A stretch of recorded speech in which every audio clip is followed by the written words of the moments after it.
want to talk about voice leading for bass.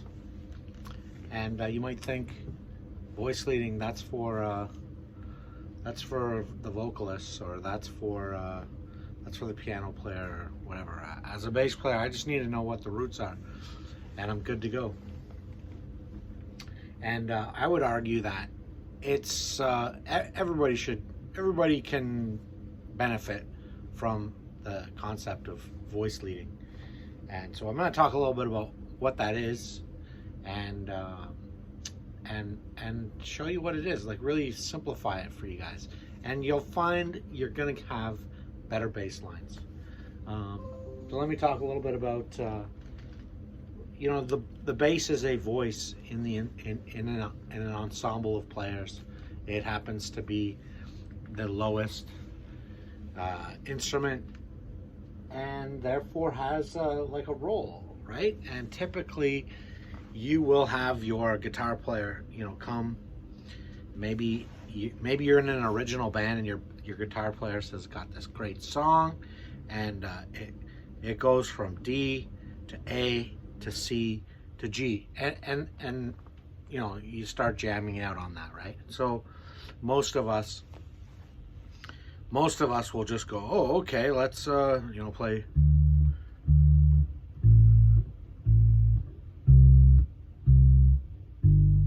And usually within 1 or 2 minutes, everybody's really excited, and the band is making music, and it's sort of like, that's good enough. And this, as a bass player, you can get away.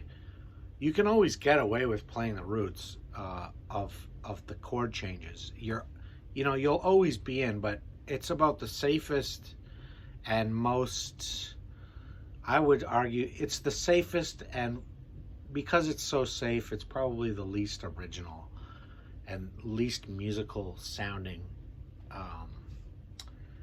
approach. It's because this voice is moving in a kind of, in that example here where I just played this progression that looks kind of like this box. We got the D to the A to the C to the G.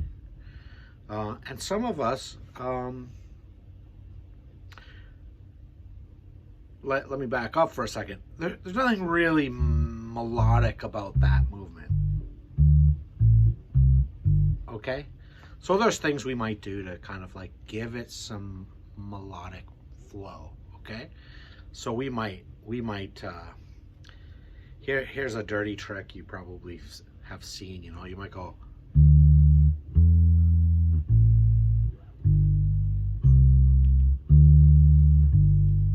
and now we're starting to get some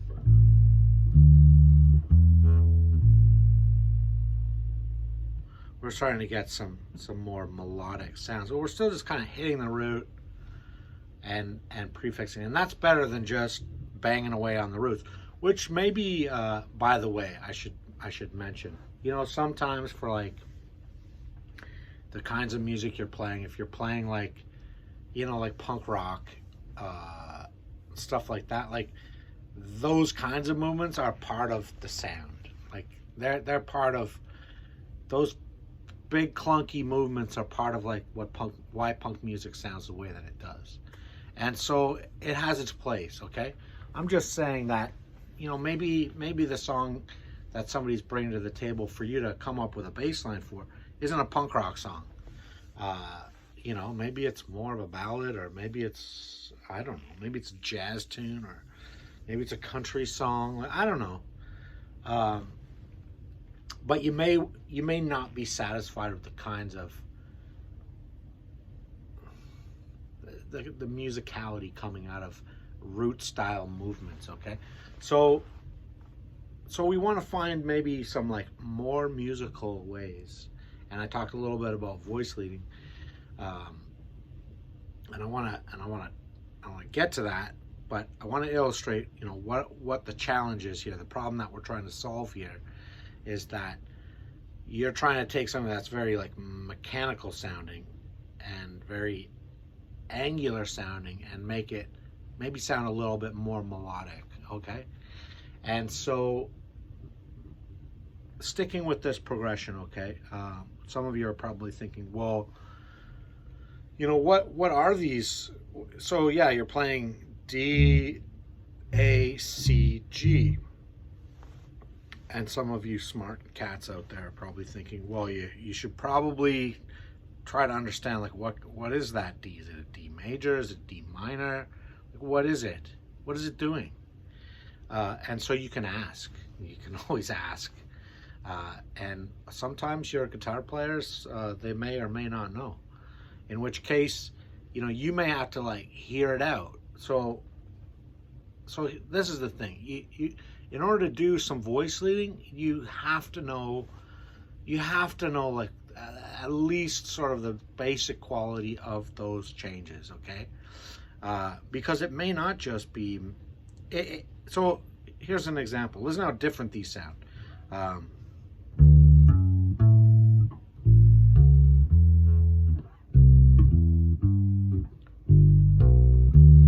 So I just played major triads across all of that, okay? It has a sound, right? But, you know, this could be minor.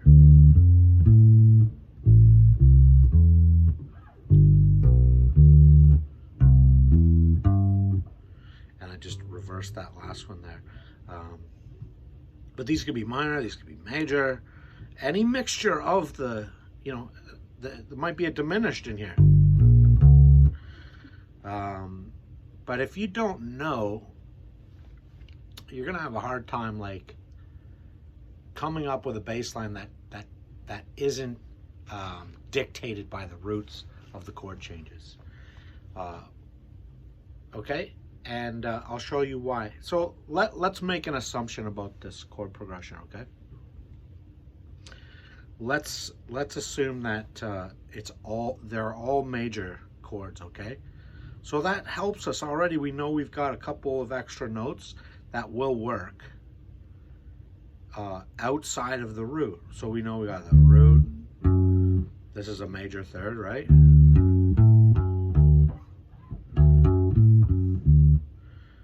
And you should know, like, okay, well, what's a major third and what's a minor third?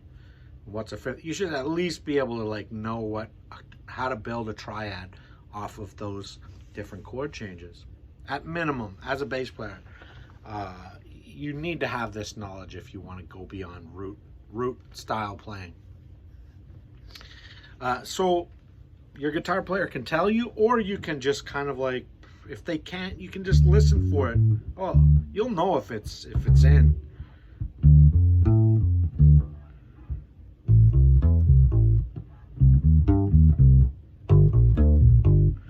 You know, that's all, those were all minor triads.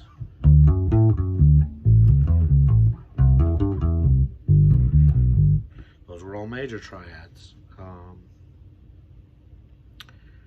And usually it's going to be one of those two.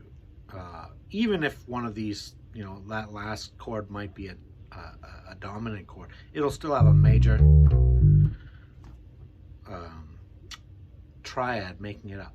Okay, so you need to kind of establish like what are those, so that you can figure out what are my other options, okay? And what voice leading is trying to do, the goal of voice leading is to try to minimize the movement of the voice that you are playing as much as possible, and minimize the distance of those movements, okay? So in our root movements here, we're moving from here to here. That's a whole fifth away, versus let's say a whole tone away, which, you know, could be here. So what voice leading strives to do is to keep the movement of your voice, the bass, to the smallest distances, okay? And why? It's a tradition of music that just, our ears have an easier time listening to linear lines where the notes are more closely connected. You know, you listen to, you know, a lot of the Beatles stuff, you know, the bass lines, the bass lines are such good examples of like voice leading, where you hear these like movements, these really slow descending movements, for example, that just seem to like land on the changes in such beautiful and musical ways. This is what voice leading does. It creates a more interesting and memorable like listening experience. It sounds less mechanical. So I know I'm kind of like going on here a little bit, so I want to take this and I want to show you like, so how could we use this idea of like voice leading to create a different bass line than just the root style, okay? And we're gonna assume that each of these chords are just major chords, just simple vanilla major chords. So knowing that, and just from my own experience, I know there's some certain things that I can do right away. So for example, I may start on the root, okay? And I'm not saying you shouldn't start on the root or ever land on the roots. That's not it at all. It's just know there's other options, okay? So I'm gonna start on the root here.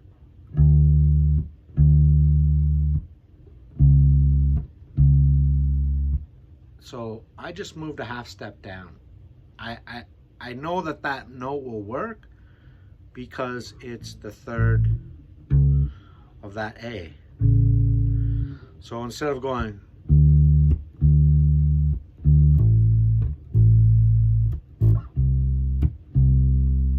right, I'm gonna go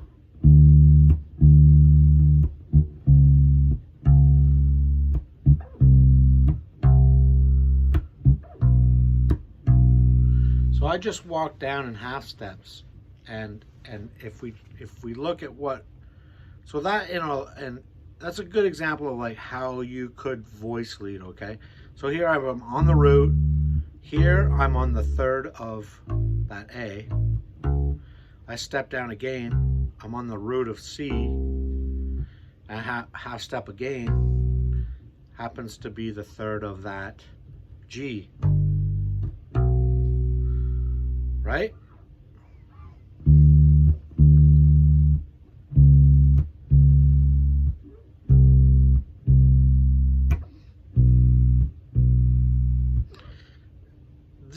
That is a much more musical sounding voice-led approach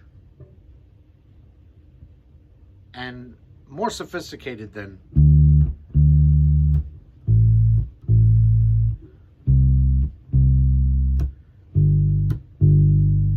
okay. So that was one example. Let's try another one. Let's start on the root again.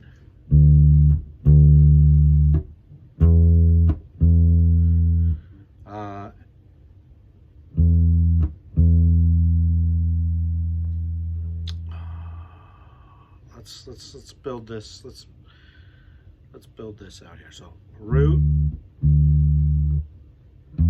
fifth. And now I'm going to play the fifth, okay, of that D.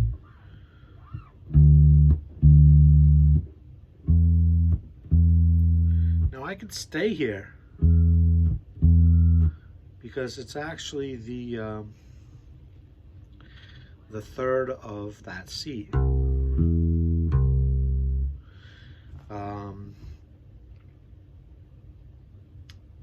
And then here, I could go, there's a few things I could do. I could stay here actually, because that ends up being like the major sixth of that G. And then go back to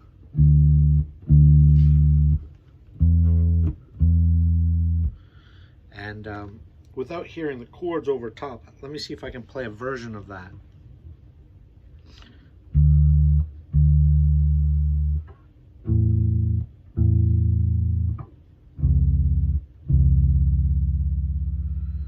And then to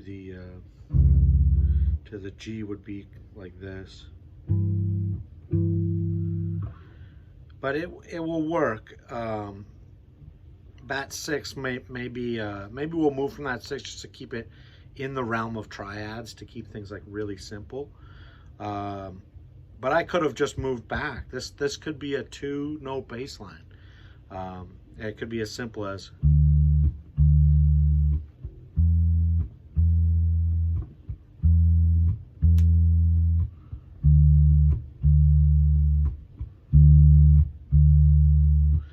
and so what's, basically that bass line, if the chords are changing, we've got it supporting on the root here.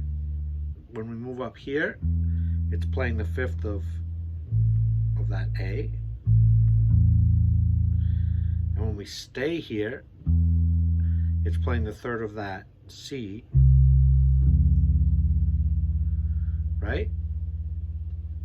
And when we go back here, it's playing the 5th of the. So I'll pivot off the root movements so you can hear how it's supporting that. Okay, so this is the same root.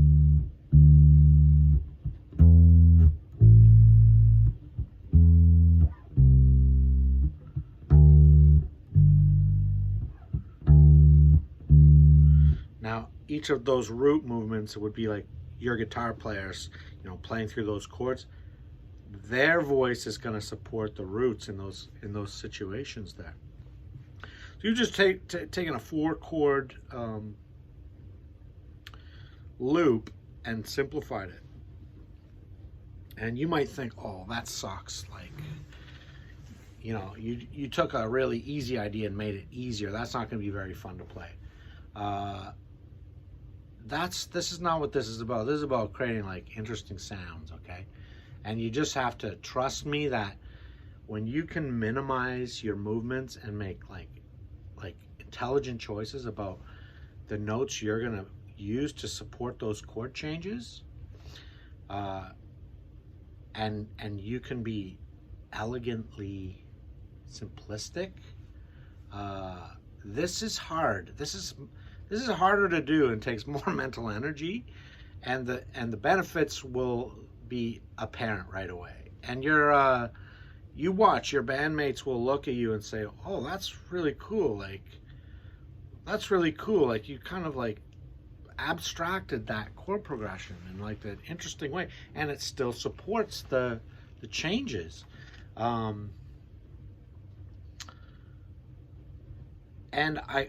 I'll tell you, like, if you use this kind of an approach, you will find you're creating better bass lines. Your bass lines will sound more inventive and more original, and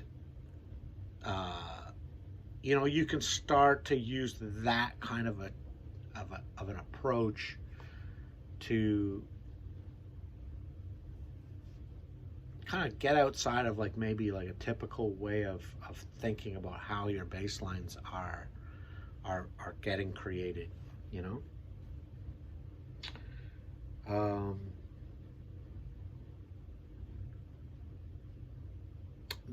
I guess the other thing that I'll say is, in this case where we've taken that chord progression, just because in that case where I've simplified it to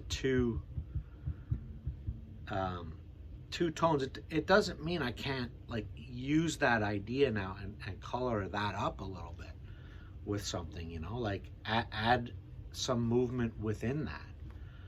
For example, I might go,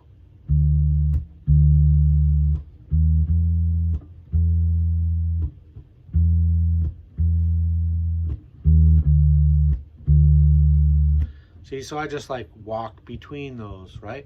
But I'm keeping the notes really tight and close together, and I've used that voice leading concept to get me to a skeleton of goal tones that I can move towards, So that's what I like to do. Like when I think about like how I'm going to accompany and how my voice is going to add support, you know, like a chord progression. This is how I'll think. And it's natural. It's very natural for us, like, newer players to just, you know, like, play the roots and forget about it. Like, but I gotta tell you, that gets, like, boring for your listeners, like, really fast. And pretty boring to play over and over again. Which might be awesome if you just want to get up on stage and just drink like 12 beers and just pound out like the roots, which actually sounds like a great old fun time sometimes too. I think that's what the punk rockers used to do, and it looked like a hell of a good time. But anyways, if you want a bit more, try some of these approaches. Yeah, voice leading. Look it up online. There's lots of like good information out there on like what voice leading means. And I'm trying to tell you, as a bass player, this is like having this kind of knowledge is gonna like take you from being like the bass player, you know, the guy that got stuck with the bass. You know, Paul McCartney got stuck with the bass. Look what he did with it. Yeah, and taking it and turning it into like a legitimate voice that's like to be reckoned with in the band. So I hope that that maybe opens some eyes for some people who feel restricted by root movement style bass lines.